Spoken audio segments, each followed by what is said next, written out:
Every September, the United States Tennis Association stages the world's largest professional tennis tournament. Let's take a look at some of the players at the greatest tournament in the world, the US Open Tennis Championships. The players in this tournament have achieved this level of play because of their exceptional talent coupled with hours of work on the technique and tactics of the game. We will look behind the scenes to see how top young players train and practice drills to achieve what seems automatic and effortless when they play. The top junior and professional players have a variety of training techniques to further improve their particular game. But what they all have in common is that they spend a good amount of time reinforcing specific patterns of play that will help them achieve the edge over their opponent. We're at the USTA Player Development Headquarters located at Crandon Park in Key Biscayne, Florida. Our purpose is to demonstrate some patterns of play and drills that can be used to make these patterns part of your routine during a match. What is a pattern? A pattern is a series of shots that are repeated over and over. Patterns are based on sound, strategic, and tactical principles and are developed through certain styles of play. Players will tend to develop a pattern around one or more strengths. In this video, we will view professional tennis players constructing patterns during points.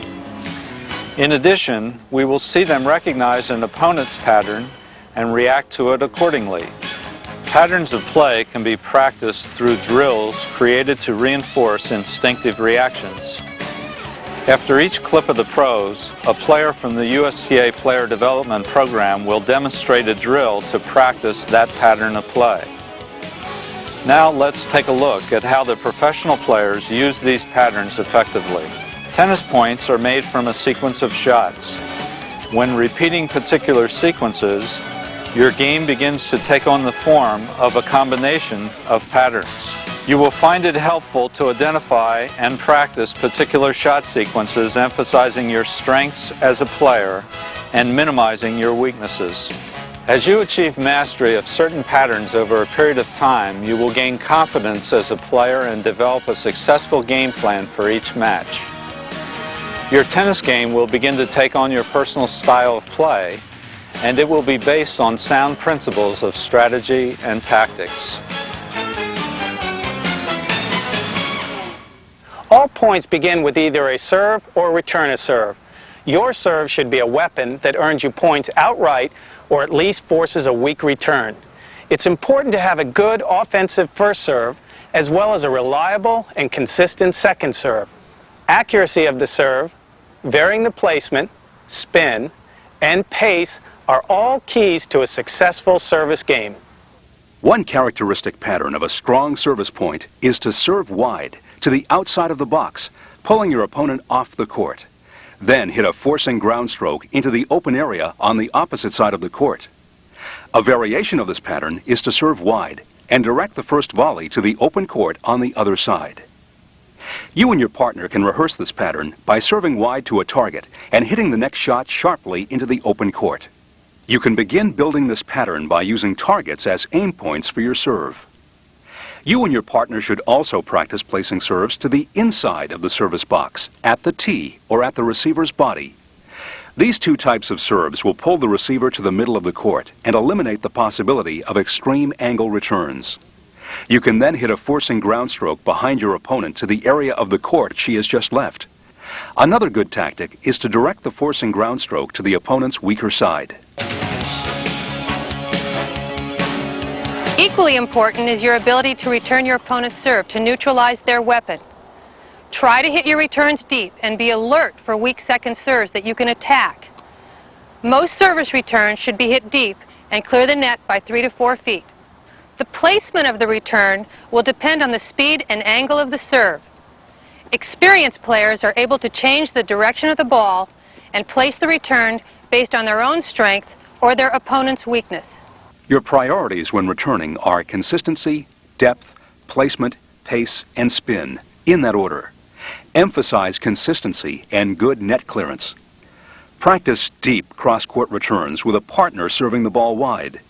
Emphasize consistency and good clearance over the net to reduce errors and ensure depth. To counterattack an extreme wide serve, a return down the line is also a typical pattern. This pattern will be successful if you cut off the angle on the return. Move forward on a 45-degree angle to intercept the flight of the serve to avoid being pulled too wide and out of position. Have your partner hit wide serves.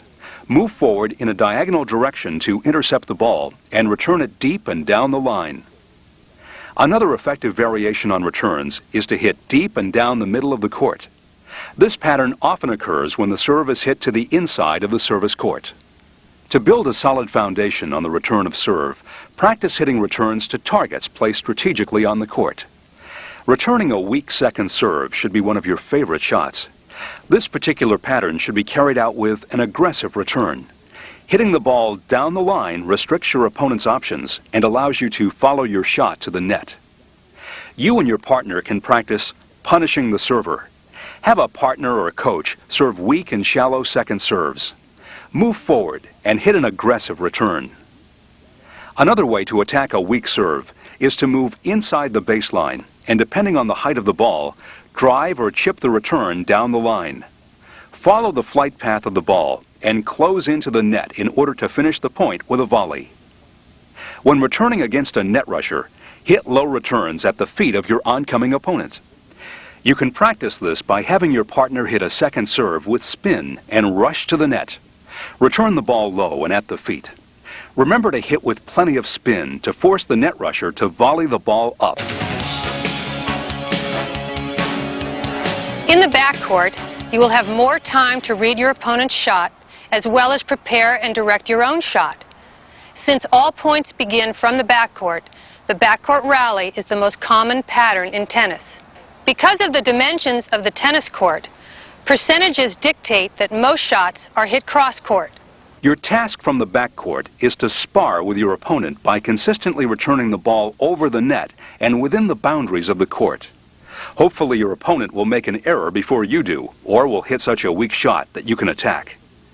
In the backcourt, you should aim for steadiness and depth by adjusting the height of your shots and varying the amount of spin you apply to the ball. Remember to direct the majority of your ground strokes cross-court until you get a short ball that you can attack.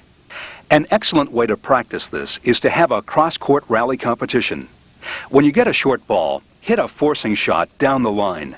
This drill can also be varied with a severe topspin angle directed cross-court. This drill should be practiced on both forehand and backhand side. If your opponent appears to be steady and matches you stroke for stroke, try to draw her off the court to open up the court for a winner. Rally with a partner cross-court for 4 to 6 balls. Have your partner hit a short ball very wide to the outside third of the court. Reply with a severely angled topspin cross-court shot that draws your partner off the court. Drive your next shot aggressively to the open court for the winner. Be sure to emphasize the speed of your racket head upward to impart heavy topspin on the severe angle cross-court shot. Today, you may see players from beginners to professionals run around their backhand to hit an aggressive inside-out forehand. This is one of the most popular patterns of the modern era. During a backcourt rally, a player can take an opponent's shot from down the middle, move around the ball, and hit a deep inside-out forehand to the opponent's backhand. When practicing this pattern, begin from the middle of the court and force your partner to step around his backhand on each shot while you try to do the same. Continue to rally inside-out forehands. Backcourt patterns can be constructed both offensively and defensively. An effective way to practice a defensive pattern is to execute the defend your turf drill. Return the deep drives landing in the center third of the court with high, deep, and down the middle shots.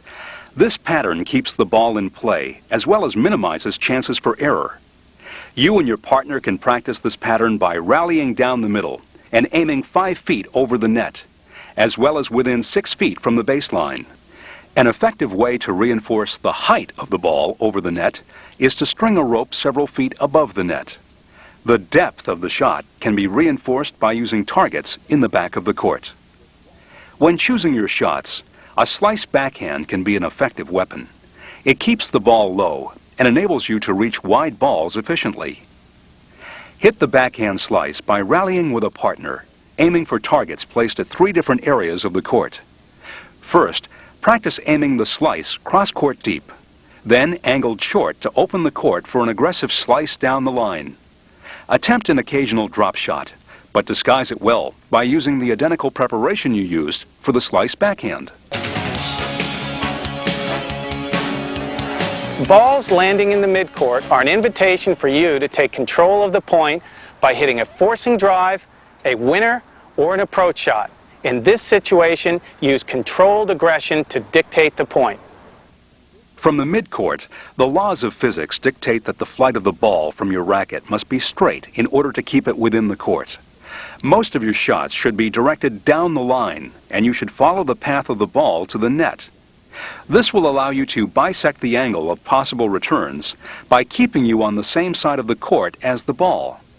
If you hit cross court and follow it in, you have to move across the center line to bisect the angle of returns. That will take more time and allow more angles for your opponent to pass you at the net. The technique of mid-court shots is different from the technique of back-court shots, in that you should probably shorten your backswing to compensate for the forward movement of your body and the reduced distance the ball must travel. Since mid-court shots are hit on the move, proper footwork and balance are critical to ensure a smooth transition through the mid-court. A common pattern is to take a short ball from the mid-court above the net and hit a flat approach shot hard and down the line. Develop your skill by having a coach or partner feed short balls, which you hit down the line to targets. A variation of this pattern is taking a short ball lower than the net and slicing it down the line. For example, as a ball bounces short and to the backhand side, move the right foot forward and plant it as you turn sideways and prepare the racket. The left foot then drops behind the body as the ball is struck using a karaoke step, which helps you maintain your balance while on the move. A short ball can also be hit as an inside-out forehand. This pattern can be rehearsed by hitting several balls with a partner until one player gets a shot landing near the service line of the ad court.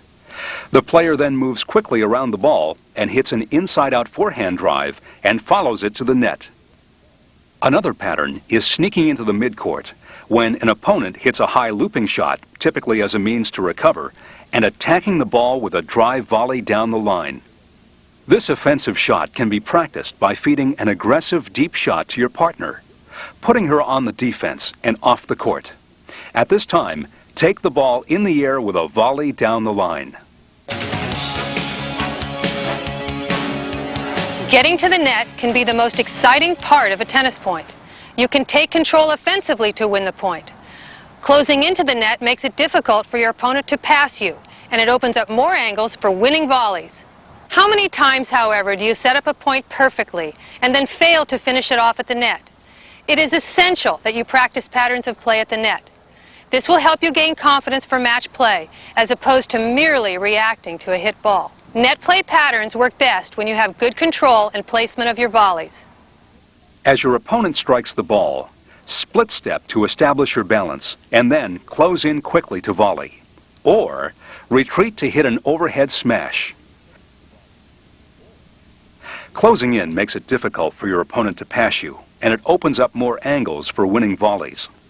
Practice placement and accuracy on your volleys.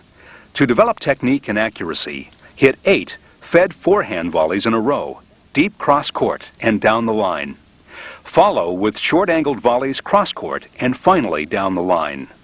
Now repeat the sequence using the backhand volley. In the event that your opponent returns your first volley with a lob, practice moving back to hit the smash. The overhead smash is the single most spectacular shot in tennis and should end the point in your favor. To rehearse this pattern, have your partner either drive a ball or lob. The net player should move 2 steps forward before each volley or 3 steps back before each overhead smash. This drill will help you get the knack of moving forward or back quickly to gain the best position from which to play the shot. Many times it takes the net player more than one overhead to win the point. Because of this recurring pattern, training yourself to hit both angled and deep overheads is essential. Have a coach or partner hit a drive, which you will take in the air with a deep volley. He then plays the ball or puts another ball in play by hitting a short lob. Hit the overhead aiming for the angle. Repeat this drill several times, varying the angle each time. There will be times when your opponent hits a lob and it is difficult to hit the overhead due to wind or sun. In this instance, allow the ball to bounce before hitting it to the open court. Practice this drill by looping heavy topspin shots deep to your partner's backhand corner. Your partner then retreats by hitting a high defensive lob. Waiting for the ball to bounce, set up for an overhead smash and aim for the open and largest area of the court. Follow the path of the ball to the net, expecting a return. Since you are fairly deep in the court, hit your overhead with some spin and hit up on it as you would a serve. Remember to split step as you move to the net to become balanced and allow for a direction change to hit the following volley. In addition to offensive patterns, a player must learn to neutralize his opponent's offensive play. In this instance, the player is protecting against an offensive shot. Your choice of shots depends on your position on the court, your strengths and weaknesses, and how close your opponent is to the net. You should choose a passing shot when your opponent does not close into the net, has an undependable volley, the wind is at your back, or you can play the ball from inside your baseline. Choose to lob when your opponent is close to the net. Her smash is not dependable, the sun is in her eyes, the wind is in your face, or you are forced deep behind your baseline. Disguise your shots so that he cannot anticipate whether you are going to drive or lob. To practice these shots successfully, rally with your partner until one of you gets a short ball. This player then hits a deep cross-court approach shot, which you return with an angled cross-court passing shot. Vary your passing shots with down-the-line shots and have your partner vary his approach shots as well. In many situations, you should think of passing as a two-shot sequence. If your opponent approaches up the middle of the court with pace and depth, use one of two shots to pass. First, a forceful shot right at him, and then pass to either side on the next shot. You may choose to vary this pattern by hitting a heavy topspin inside-out forehand that dips over the net at the net rusher. Expect a volley down the line, and then pass sharply cross-court. If an opponent is an aggressive net player and has been coming in successfully, it is wise to mix up your passing shots with a deep backcourt lob and again use a two-shot sequence. A probable combination may be to hit your shot at the opponent's feet, followed by a topspin lob to their backhand or weak side. You can then follow your lob in to the net expecting a weak return. Learning how to control the lob, finesse the chip shot, and add depth to the ground stroke will also add more variety to your game, as well as build your arsenal of shots. Tennis players who want to achieve proficiency at any level need to be aware of numerous patterns of play. By detecting these patterns early in a match, you will increase your anticipation time as well as perform effortlessly and automatically. Your ability to choose certain patterns of play will maximize your strengths and neutralize your opponent's game plan, which will help you become the best player that you can be. Realize that we have only touched on a few patterns covering different areas of the court. There are several dozen more, most of which are elaborated upon in the USTA book, Patterns of Play and Drills, which is available through Human Kinetics Publishers. It is now up to you to use these patterns and drills and execute them in a match. Have fun working on your tennis.